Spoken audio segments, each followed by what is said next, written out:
Welcome to the Royal Fascinator, your invitation to royal wedding news and analysis ahead of Prince Harry and Meghan Markle's nuptials on May 19. Sign up here and it will land as a newsletter in your inbox every Saturday.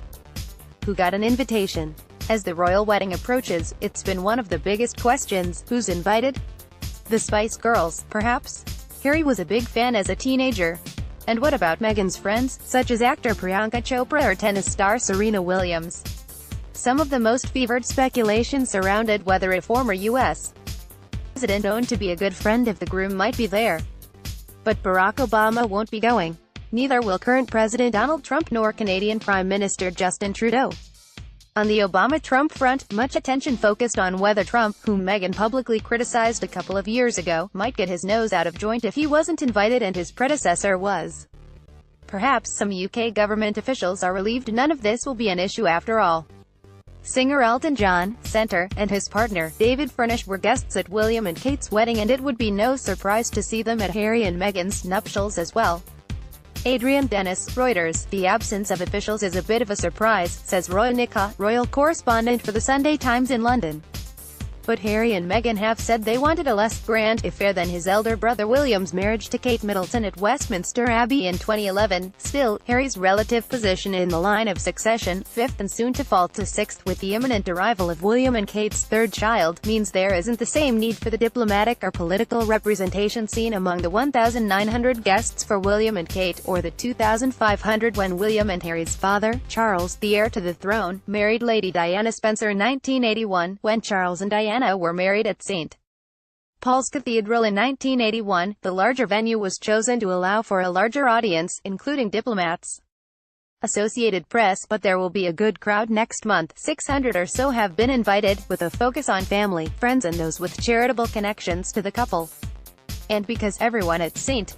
George's Chapel will have a direct link with either Harry or Meghan, it will give the service a more intimate feel, even though it will be a full-blown, official royal wedding, says Nicka. Most guest lists have their sticky wickets, however, particularly given family dynamics. Harry's aunt, Sarah Ferguson, who is divorced from Prince Andrew and was unceremoniously dubbed the awkward aunt recently, may be invited. She wasn't asked to William and Kate's wedding and flew off to Thailand instead. There has been speculation about which of Meghan's closest relatives would attend. Tabloid attention on some of her step-siblings has not been kind, and at this point, it's not looking likely they will be there. Follow our full royal wedding coverage. Harry and Meghan also said they wanted to have 2,640 members of the public invited to the grounds outside the chapel. Among them will be Faith Dickinson, a 15-year-old girl from Peterborough, ONT, who founded a group that makes fleece blankets for soldiers and patients. She tweeted that she's humbled and honored to be included in their very special day. Still, the crowd outside the chapel appears likely to be much smaller than the 8,000 members of the public invited when Harry's uncle Prince Edward married Sophie Rhys-Jones in 1999. What about the baby? Before the wedding, the royal family will be focused on another high-profile moment, the arrival of William and Kate's third child, who already has an official webpage. Some speculation suggests Kate's due date is around April 23, a detail the royal family keeps tightly under wraps. If the baby came 2 days earlier, the new sibling for Prince George and Princess Charlotte would share a birthday with their great-grandmother, Queen Elizabeth, who turns 92 this year. The new prince or princess will be born at the Linda wing of St. Mary's Hospital in central London, just like George and Charlotte, and William and Harry a generation before. Parking restrictions around the hospital were put in place this week. As for the newborn's name, expect something that doesn't veer far from royal tradition. This week, bookmaker William Hill had Mary as the favorite for a girl at 3/1 odds, followed by Alice, 6/1, and Victoria, 8/1. On the boys' side, there was no clear favorite, with Frederick, Albert and Arthur all at 12/1. And if you really want to gamble on a Prince Nigel or a Princess Posh, the odds are 500/1. One of Kate's last public appearances before going on maternity leave was when she and William, along with Meghan and Harry, attended the Commonwealth Day service at Westminster Abbey on March 12. Peter Nichols, Reuters, royally quotable. It was supposed to be a small family affair. Prince William had a moment of levity with Kate Middleton's father, Michael Middleton, according to a lip reader, as they arrived at the beginning of the wedding ceremony on April 29, 2011, Prince William stands at the altar with Kate Middleton and her father Michael Middleton during their wedding ceremony at Westminster Abbey in 2011. Dominic Lipinski, Reuters. Royal reads, will it rain on their wedding day?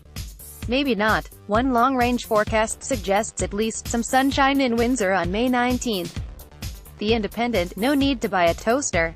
Meghan and Harry are asking for donations to charity rather than wedding gifts. The Guardian, will Meghan's arrival really change things within the House of Windsor, or will it change her? The Daily Beast, it's often been said the Queen has a great sense of humor.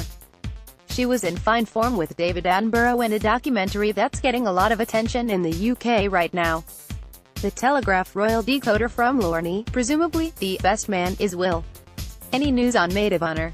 There's no official word yet on who will stand up with Harry and Meghan. Male members of the royal family typically have supporters, rather than a best man. Harry was at William's side in 2011 and some suggest he was actually the de facto best man.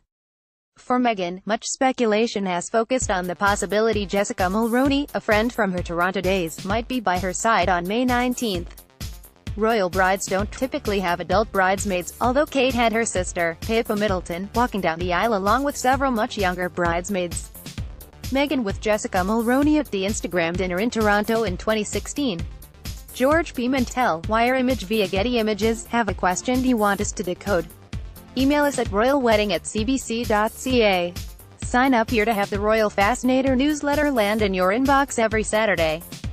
Please send your ideas, questions, royal tips or memories, wedding or otherwise, and any comments on the newsletter to royalwedding@cbc.ca.